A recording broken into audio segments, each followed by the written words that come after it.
Okay, hey guys, welcome to today's live stream. I believe I'm live, so if you can see me and hear me, can you drop a hi in the chat box just so that I know that you guys can hear me and that you can see my screen? Hi Matthew. All right, so how is school? Like, how's everything with you guys? Hold on, I'm gonna get set up here. How's AP Chem? Is it good? Are you enjoying AP Chem so far? Interview.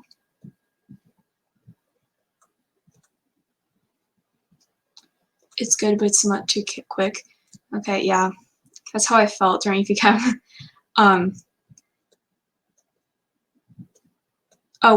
What chapter are you guys on? What are you currently learning? There's two quit. Wow, really? Every week. Reduction oxidation. Oh, that's very far ahead. Because I think I learned about reduction oxidation. We call it redox or red ox. I think we learned it during the second semester. So yeah, you guys have covered a lot of curriculum. Wow.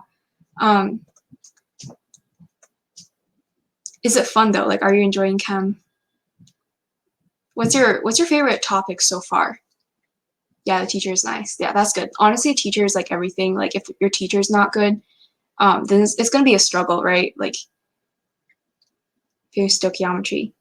Yeah, I really like titrations. I don't know if you guys have learned that yet, titrations, but it was a really hard concept to learn. Somehow, like, I find that like learning the hard concepts, they're really hard to get, and you have to study a bit more. But like, it's very conceptual. So once you get the concept, like, it becomes really fun. You know, it's like, oh, I know how to solve this. Yeah, exactly. And that's why I love AP Chem. Like, it's super conceptual. It's not like memorization based. Like, I have some friends who are taking AP biology, and I heard that like it's super like dense in terms of memorization, but there's not so many like concepts that you can kind of bounce off of. I mean, there are like basic concepts, but like there's a lot more terms that you have to memorize, like not word for word, but like, you know, you have to know like each individual technical function. Whereas for chem, it's really just, honestly, it's like, it's logic, right? Like, if you guys, I know you guys are going to go over equilibrium. I don't think you guys have done that yet. But for equilibrium, it's basically like, you know, systems in equilibrium, you have more of one, then it's going to push the reaction towards the other end. So it's super logical. And it's like, yeah, I love that. I love it being just purely conceptual. I'm currently taking physics.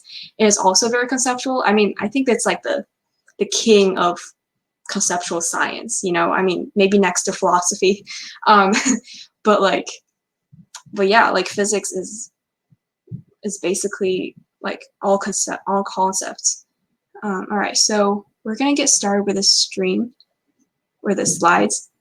So today we're gonna go over the types of chemical bonds.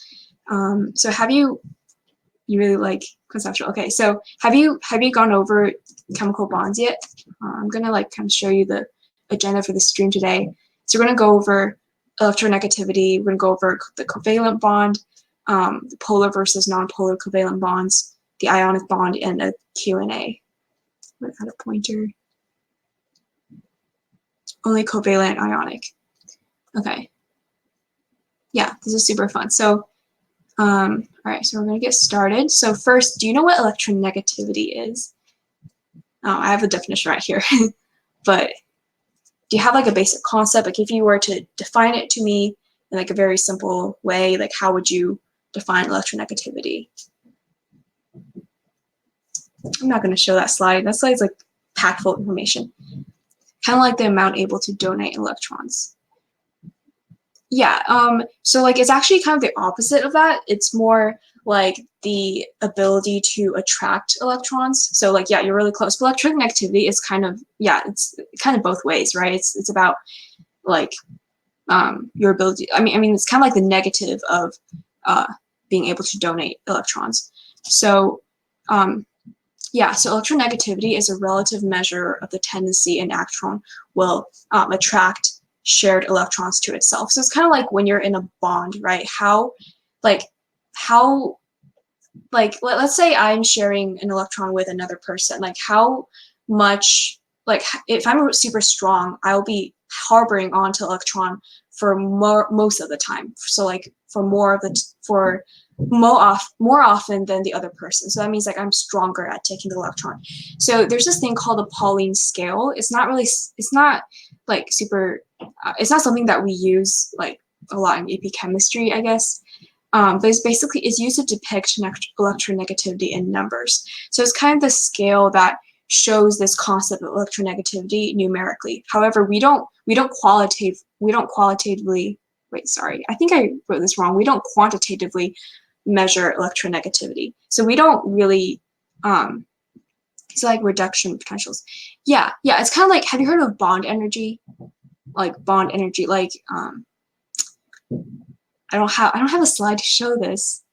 No, okay, so bond energy is like, it's like how much energy an atom has to like hold an electron to itself. So let's say hydrogen atom, the hydrogen atom, like it only has one proton, right?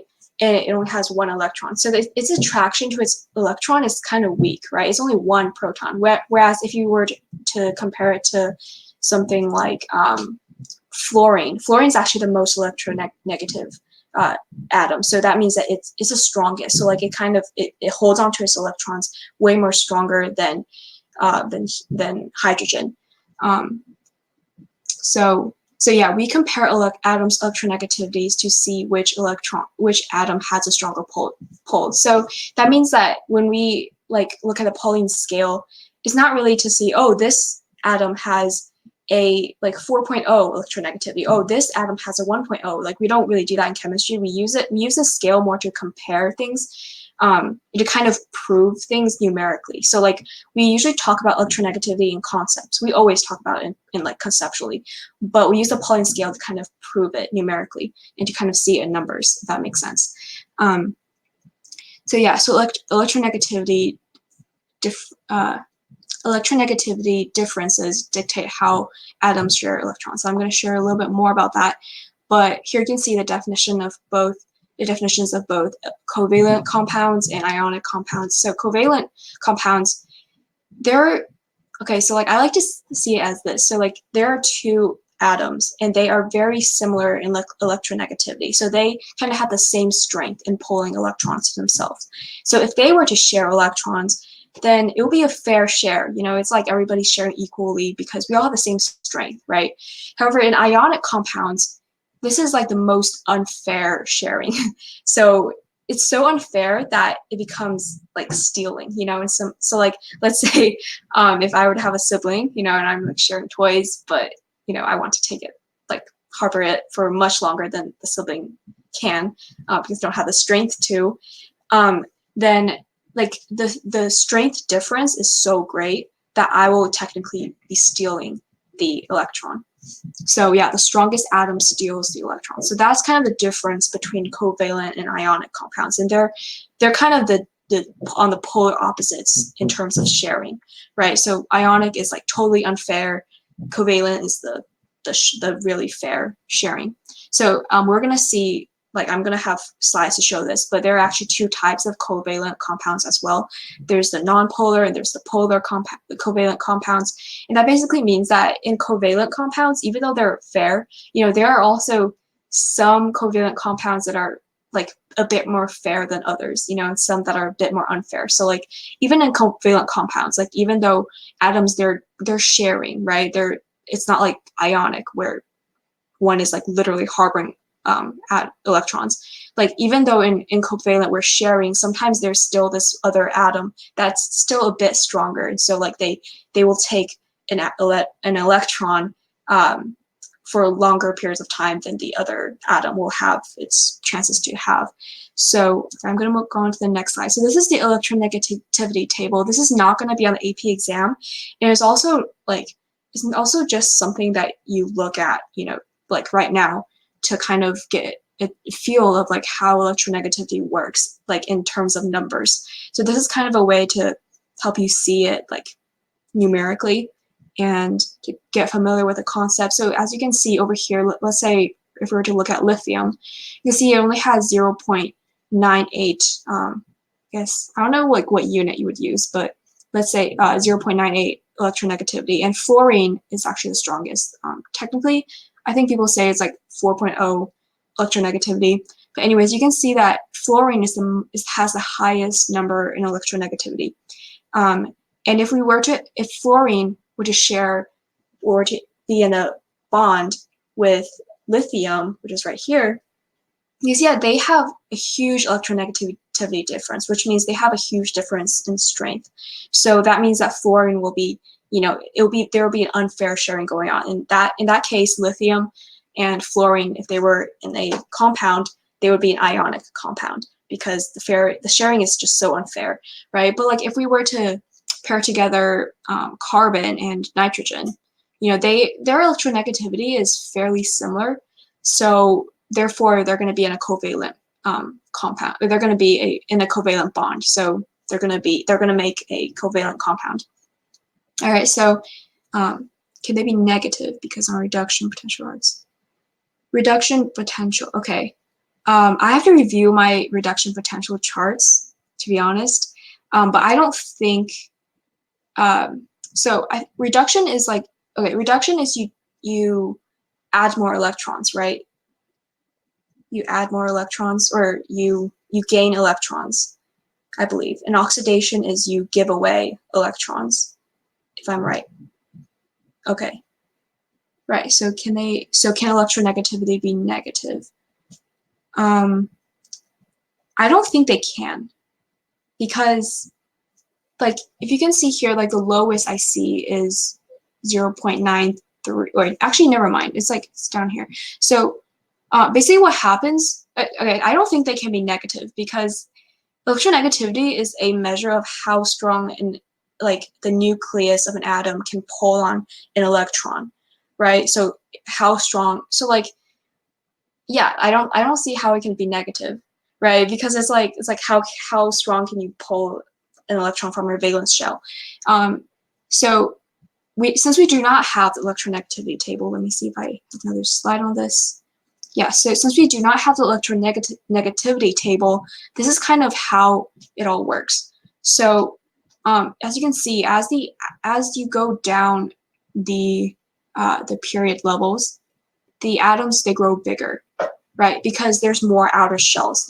You add more energy shells. So each period adds a shell.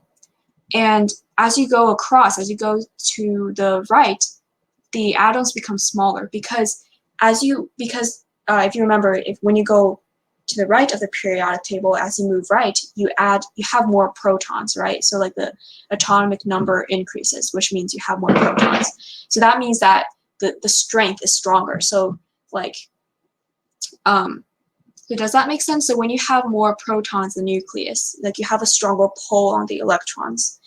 And here, let's say if we were to look at this particular line, so I believe it's line 1, 2, 3, 4. It's line 4. So line 4. So we're gonna like let's pretend we are in a room, right? And like, so like this room is smaller than this room, if that makes sense. So yeah. So like let's pretend that we're in this room. So like our outermost electrons and in our outermost energy level, they're all the same in this whole line, because we're in the same like shell basically. So the more protons you have, the stronger it's going to pull, and the shell's going to like shrink, or the shell's not going to shrink, but like the electrons are going to become closer to the nucleus, which, I mean, technically, yeah, I guess the shell does shrink. So like if you can think of it as this, so like in each shell, so like let's say we're in shell 2, right? So like it'll be over here in level 2. The more protons you have, the smaller the shell is going to be. But once you jump another level, so once you go to the 3rd level, then we're going to kind of start over, right? We're going to end up with a big shell again. We're going to start going small again. So that's kind of how it works. And so you can see here, fluorine has the smallest shell. And also, wait, I think fluorine, hold on. I think fluorine's right here, I believe. Or maybe this is the gases. I think they took out the gases. Yeah, on the very left, right. So it's like, it's this one, right? I believe that's fluorine. Yeah, they took out the noble gases because noble gases, they have the complete octet, so they don't have like an more like attraction towards other electrons. So like they don't need other extra electrons to complete their octet. Those aren't noble gases. I believe they're not. Hold on. Wait, actually they are. Oops, I'm so sorry about that. So like, yeah, but basically in the AP exam, like, or in chemistry, like the noble, we usually don't look at the noble gases electronegativity because they don't need like extra electrons. And like, so basically here, like for electronegativity, we're kind of looking at how strongly does an atom want another extra electron. So I hope that makes sense. So basically there are two factors that you want to look at when you're comparing electronegativity. First, you'll look at the atomic number, which is like how many protons, or actually you want to look at the energy level first. So like which level is it at? If it's like on the very bottom level, if it's at this level, right, then you kind of compare it across, so with this row. So if you were to compare this one with the other one, and then you see that, oh, they're all in the same row, then you look at which one has the higher atomic number, which means which one has which one has more protons, if that makes sense. So does that make sense? If you have any questions, okay, awesome. All right, so here's just a periodic table. Yeah, you're right, this is the noble gases. I somehow like had it in my mind that like they took out the noble gases. They didn't. Yeah, I thought it was kind of weird. Okay, so we have electronegativity activity. So we're going to rank these elements in order of increasing electronegativity. So hold on. Do you have a periodic table with you right now? If you don't, I can like show the slide and I can like copy and paste. Hopefully. Yes, you do. Okay, awesome. So remember, the two factors are the atomic number, which means like the number of like protons, and also you want to look at the energy level. So at which level is each proton at, or at which each atom at, not each proton. It's protons at the nucleus.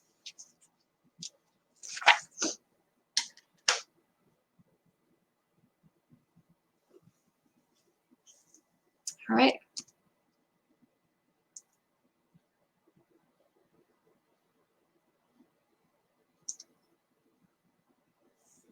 Okay, yeah, you got it right. Yeah.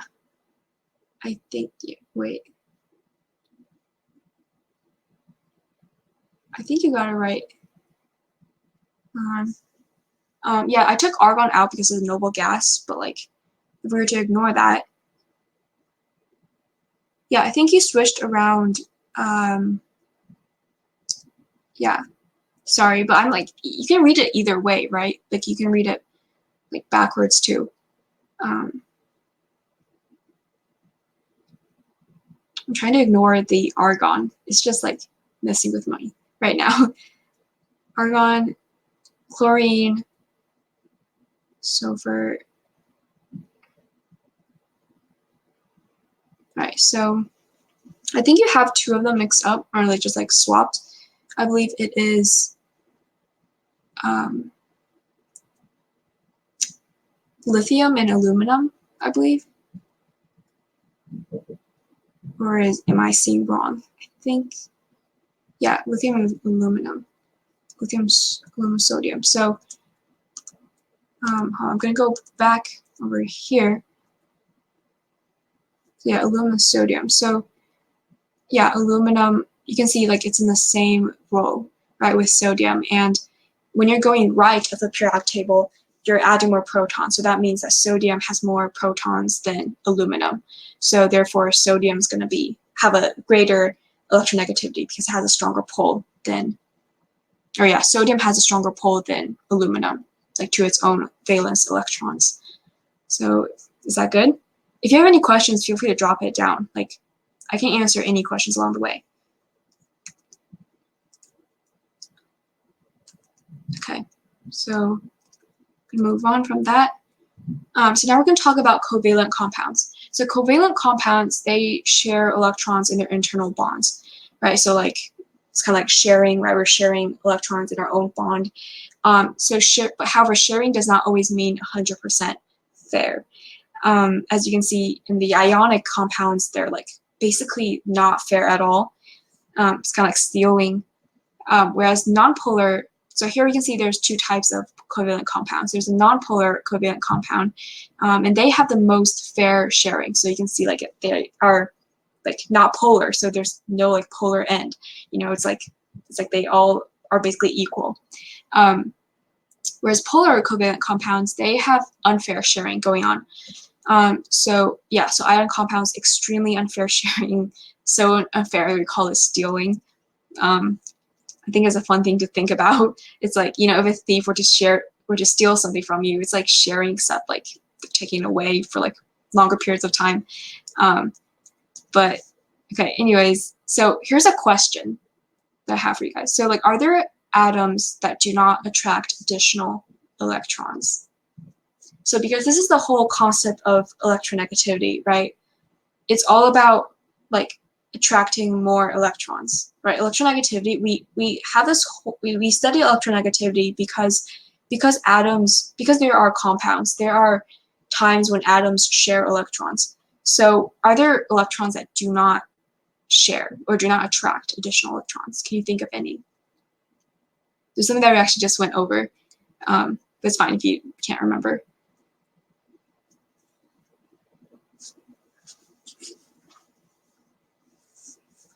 So like atoms that are basically like satisfied on their own, and they don't need to like get more electrons. They don't have a point in sharing.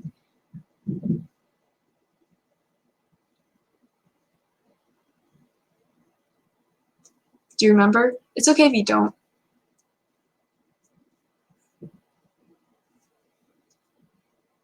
Sorry, can you repeat? Okay. So are there atoms that do not attract additional electrons? So are there, like, in which one would they be? Like, are there certain atoms that do not, like, need more electrons? The gases, right. Well, you have to say the noble gases, right? Because the halogens, they're also gases at room temperature. So yeah, the noble gases, yeah, they do not attract additional electrons, even though like they have like the highest electronegativity, you could argue, like for each horizontal row, but they do not need more electrons. So therefore, like their electronegativity isn't really like relevant in terms of like atoms sharing and like compounds and all that. So okay, so nonpolar covalent compound. So their electronegativity difference is usually between a 0 and a 0.5. So that means that like their electronegativity values are so similar that they kind of have the equal strength, right? So so they equally share electrons. So you can see here's a diatomic molecule. It's a hydrogen molecule, and you know their polar electrons are equally strong. They're basically the same. And if you were to take like C and N, carbon and nitrogen, you know they're not the same atom, but their electronegativity difference are like so similar that like they have basically equal strength. I'm gonna go back to the Pauling scale to kind of show that numerically. Hold on. So over here you can see like if we were to take these two neighbors, then you know their difference is it's a 0.51, I believe. Wait, is it? Yeah, 0.49 or something. Yeah, 0.49. So you can see like their electronegativity strengths are so similar that they share pretty equally. So therefore there are no polar sides. All right, the next one. So for polar covalent compound, some covalent compounds share electrons unequally, right? So they have a bigger electronegativity difference. So that means one is stronger than the other. Like for for like for a pretty big difference. It's not a huge difference, but it's like it's big enough that one takes electrons or holds on to electrons longer than the other partner. So you can see here C and O. You see C is like it's more it's partial. It has a partial positive charge, which means like it actually doesn't have its electrons longer than oxygen. So you can see here, like oxygen, it has a higher electronegativity value. So it's stronger in terms of taking electrons. So therefore, oxygen is going to take electrons longer than carbon. So therefore, this side of the compound is going to be partially positive, and this side of the compound is going to be partially negative. And so that's because one atom has a stronger pull, and this will create a temporary charge. And we call it a partial charge because the atom has that charge most of the time. So it doesn't have it like all the time. If it had it like all the time, then it would be an ionic compound where like we could say, oh, this side is like positive and this side is negative. Like, you know, we have that in stone, right? But over here, it's like, oh, this is partially. So like most of the time it's positive and this side is most of the time it's negative. So yeah, the two ends are polar, and that's why we call it polar covalent compound. Right, so like if you can see over here, the carbon, it has a bigger radius. It has a bigger circumference too, right? So its shell, it's bigger. So like that means its pole is a little bit weaker, right? And like so, but for oxygen, it's like it has a smaller shell. Usually, like it's kind of hard to tell, like which one's stronger just based on like visual, just based on the pictures. But like if you know that C and O are they're in the same like horizontal row, then you can kind of compare their shells. But yeah, usually you use the periodic table, right? This is just for visualization purposes, but like you usually go straight to the periodic table to see to make sure that they're all in the same row and that they have this one has a higher atomic number than the other. And that's what you do on the AP exam. You go straight to the periodic table. All right. So for ionic compound, it's made from metals and nonmetals. And why is that? Well, that's because metals electronegativity is much smaller than nonmetals electronegativity. So therefore, there's a huge electronegativity difference, as I kind of mentioned, I showed before with lithium and fluorine, I believe. So there's a huge electronegativity difference, and that's the whole reason why we talk about like metals and nonmetals being like when they come together, they make ionic compounds. So yeah, the difference is so big that like it's not equal sharing. It's not fair sharing. Like we cannot call it fair anymore. It's literally like one literally has a positive charge and one has a negative charge, right? So I'm going to move on to the next slide. All right, so as a review, here we have water. Okay, water is a polar covalent bond. So you can see there's like the hydrogen bond on one end, there's the oxygen bond on the other end, and like the hydrogen, it's much weaker, right, in terms of grabbing electrons for itself. And oxygen is much stronger, so therefore it's going to take more electrons. And electrons, they have a negative charge, so therefore this oxygen atom is going to have a partially negative charge because it's going to have like more electrons for more of the time. And hydrogen, on the other hand, is going to lose its electron most of the time, so it's going to have a positive charge. So yeah, it's like part-time charge, and that makes it polar. And the electronegativity difference is from 0.4 to 1.8. This is not something you need to remember, but it's just like something to like kind of like know, or not kind of know, but like just something that is good to know.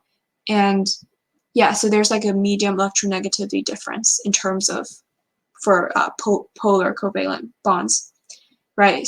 Because ionic bonds, they have the greatest electronegativity difference. And over here, you can see here's a nonpolar covalent bond compound. So you can see the electronegativity difference is less than 0.4, which means like there's a very small electronegativity difference, and they're very similar in terms of strength. And here's another example of a polar covalent bond. This is a bit more harder to explain, but yeah, but basically like their differences are still like big enough so that it is polar. So like a lot of times it's really hard to define like polar and non-polar, because like if you were to, so like let's say if we were to go on the periodic table, I don't have it here, but like and if you were to skip an atom, right, so it's not like it's next door neighbor, but it's like the neighbor of the neighbor, like to your left or to your right, then like will it be polar or non-polar? And that's really usually like if it's too like usually you have to really usually the exams, they won't ask you whether something's like polar covalent or non-polar covalent when that kind of a question is asked. Like they won't give that kind of a question, basically. That's what I'm trying to say. They won't give that kind of a question because it's just, there's not much to it, you know. It's like you can't really get much out of it. Because their electronegativity difference is just so like similar. So as you can see over here, like the two atoms are pretty much different. They have equal pole, but as you can see, like as it goes down a bit more, these are all different compounds, by the way. So they're all different. You can see like this one is like probably an ionic compound because the pole is like very, you know, different. Like the strengths are very different. As you go up, like this might be a non-polar covalent, or a covalent, or a polar covalent. Okay, so this is a little sneak peek into what's coming up ahead for you. I don't know, wait, have you actually gone over this material yet? Like the molecular shape and the molecular type? You haven't. Okay, so yeah, this is what we're gonna go on, like basically the next module. I believe like next week we're gonna have a live stream over this. But like basically there's also the shapes. As you can see, like in chemistry, we do not have just a 1-and-1 sharing relationship, right? It's not like, okay, every single molecule is just, it only consists of 2 atoms, right? Like there's a lot more atoms. So like you can see here's a relationship between H and O, and there's another relationship between H and O. You can see here like there's the carbon with 4 hydrogens.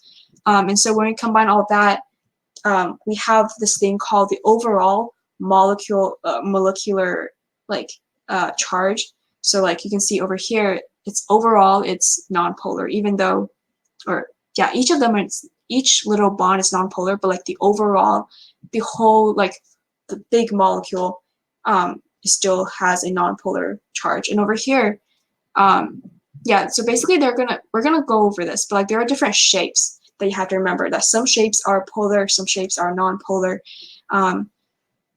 Over here you can see like it's kind of polar because they're like, we're gonna go over it more, but like there's gonna be 2 like electrons on the side, so therefore like these are not gonna be equal in the way that it appears from the outside looking in. And over here you can see it's linear, and that makes it nonpolar, and that's because like every single, it doesn't have like these extra electrons floating around over here because they're all equally shared, right? So yeah, so that's going to make it a nonpolar molecular type. All right, so as a review, how do we compare electronegativity? So there are 2 factors. There's the atomic number, right? And then there's the valence electrons different distance from the nucleus, which is technically, I believe, is a period number. So like as we go down the periodic table, the period number increases, which means we add more valence electron shells. And so here's a really handy little like, I have 2 charts over here. These are very, very handy. This is something that I refer to very often, like when I was taking AP chemistry, and this just really helps me like remember what electronegativity is all about. As you can see, electronegativity, it increases as you go up in this direction, right? And it decreases as you go down to this direction. And atomic radii is the same thing, right? Like the smallest atomic radii is right here. Oh, and over here you can see like the noble gases are taken out because they're not really relevant in term, or they're not really important when we talk about electronegativity. So I hope that makes sense. Does this make sense? I think you might want to screenshot this if it will be helpful. All right. All right. So there's a so do you watch YouTube for chemistry, like for chemistry help? I have this really good channel to recommend. It's called Professor Dave Explains. This is something that like really helped me when it came to like learning new chemistry concepts. He was able to kind of like express everything in very like concise ideas, and it helped me to, hold on, I'm gonna just like copy the link. I'm gonna share it over here. Yeah, so whenever I was confused about a concept, I would just look it up, and he would have this very general video that would explain the big concepts to me, and it was something click. So I wanted to share it with you guys. First, Professor Dave Explains. Save. All right, I believe it's on there. It should be in a button.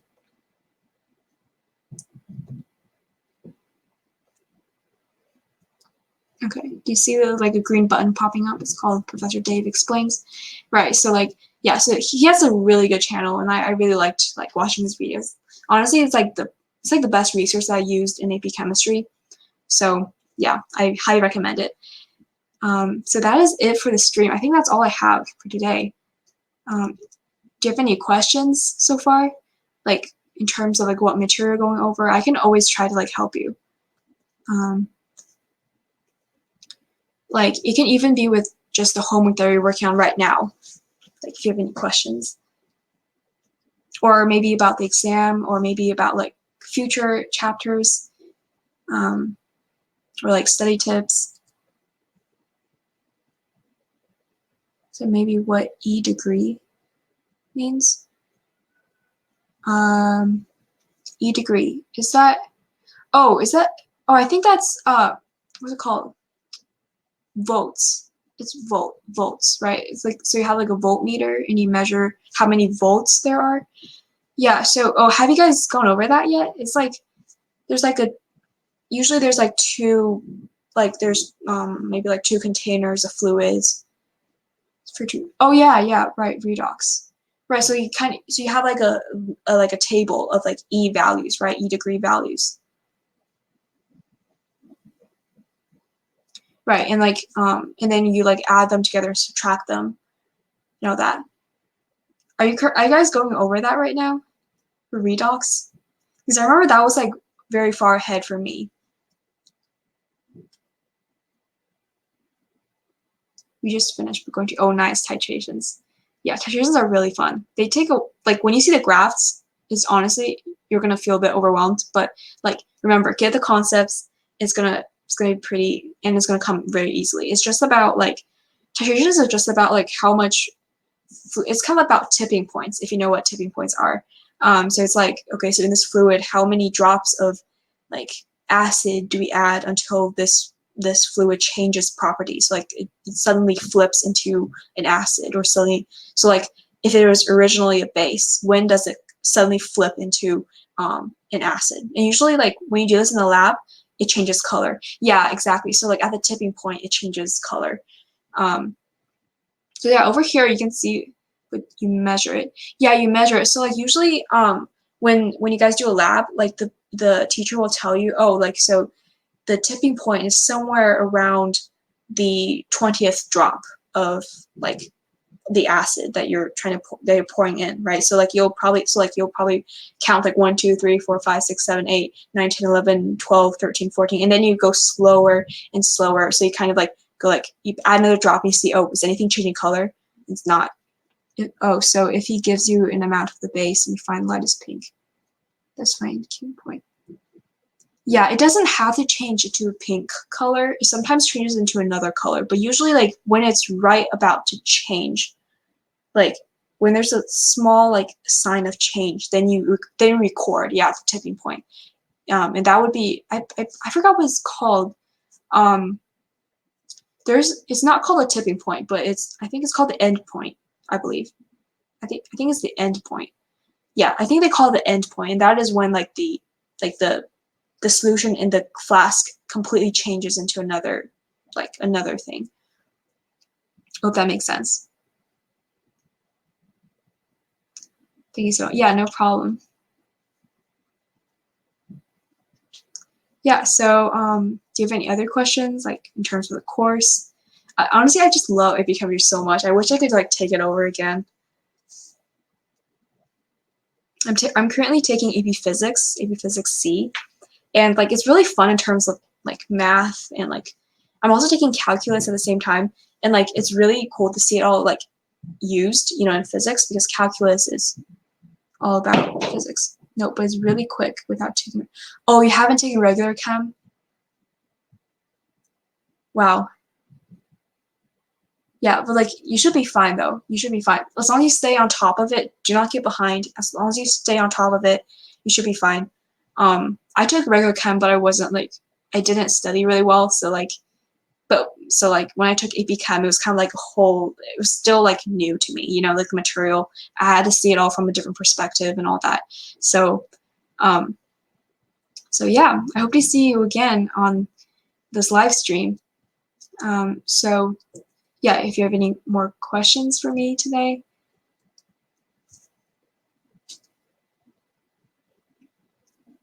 No? Okay, thanks. Bye. Okay, have a good day. And I hope you have a good rest of your week. You can do this. Thank you. And yeah, we'll see you next time. Thank you. Bye.